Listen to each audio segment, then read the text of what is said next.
Hi friends, അപ്പം നമ്മൾ എങ്ങോട്ടാ പോണേന്ന് കഴിഞ്ഞ വീഡിയോയിൽ പറഞ്ഞില്ലായിരുന്നല്ലോ. അപ്പം ഞാൻ പറഞ്ഞുതരാം. നമ്മൾ പോകുന്നത് ലാസ്റ്റ് ലാൻഡ് ഓഫ് ഇന്ത്യ എന്നറിയപ്പെടുന്ന നമ്മുടെ ധനുഷ്കോടിയിലോട്ടാണ്.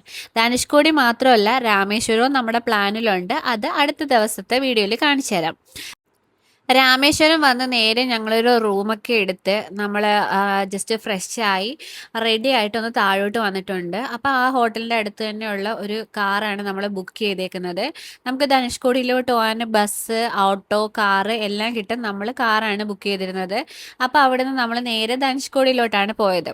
ധനുഷ്കോടിയിൽ പോണവർ വൈകുന്നേര സമയങ്ങളിൽ പോകുന്നതായിരിക്കും കുറച്ചും കൂടി നല്ലത്. നല്ല അത്യാവശ്യം ചൂടാണ്. ധനുഷ്കോടി മാത്രമല്ല, രാമേശ്വരത്ത് നല്ല രണ്ട് സൈഡിൽ കടലും നടുക്ക് റോഡുമായിട്ട് നമുക്ക് കുറച്ചൊന്ന് നടന്ന് കാണാനൊക്കെ ഉണ്ട്. നല്ല രസമാണ്.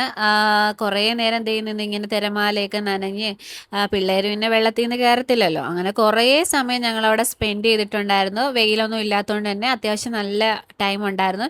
പിന്നെ നല്ല ആളും ഉണ്ടായിരുന്നു. വെക്കേഷൻ ടൈം ആയതുകൊണ്ട് തന്നെ അത്യാവശ്യം തിരക്കുണ്ടായിരുന്നു. വണ്ടി പാർക്ക് ചെയ്യാനും ഒക്കെ കുറച്ച് ടൈം എടുക്കുന്നുണ്ടായിരുന്നു. നമ്മുടെ രാമായണത്തിൽ പറയുന്ന രാം സേതുവൊക്കെ ഇപ്പോഴും ഈ കടലിനടിയിലുണ്ടെന്ന് തന്നെയാണ് വിശ്വാസമായിട്ട് എല്ലാവരും പറയുന്നത്. പിന്നെ നമ്മുടെ ഈ ധനുഷ്കോടിയിൽ നിന്ന് നമ്മുടെ തൊട്ടടുത്തുള്ള ശ്രീലങ്കയിലോട്ട് പോകാൻ ജസ്റ്റ് 15 to 18 കിലോമീറ്റർ മാത്രമുള്ളതെന്നാണ് പറയുന്നത്.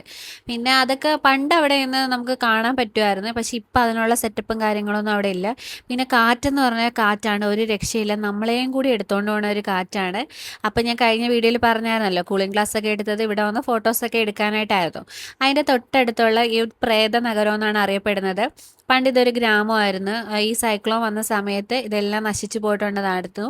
ഒരുപാട് നാശനഷ്ടങ്ങളൊക്കെ സംഭവിച്ചിട്ടുണ്ട്. തൊട്ടടുത്ത് കടലുള്ളതുകൊണ്ട് തന്നെ അതുമായിട്ട് ബന്ധപ്പെട്ട ഒരുപാട് ക്രാഫ്റ്റ് ഐറ്റംസ് ഉണ്ടായിരുന്നു. എല്ലാം കാണാൻ നല്ല രസമായിരുന്നു. വലിയ വിലയൊന്നും ഇല്ലായിരുന്നു. കുറച്ച് ഐറ്റംസൊക്കെ നമ്മൾ അവിടെ നിന്ന് വാങ്ങിച്ചിട്ടുണ്ടായിരുന്നു.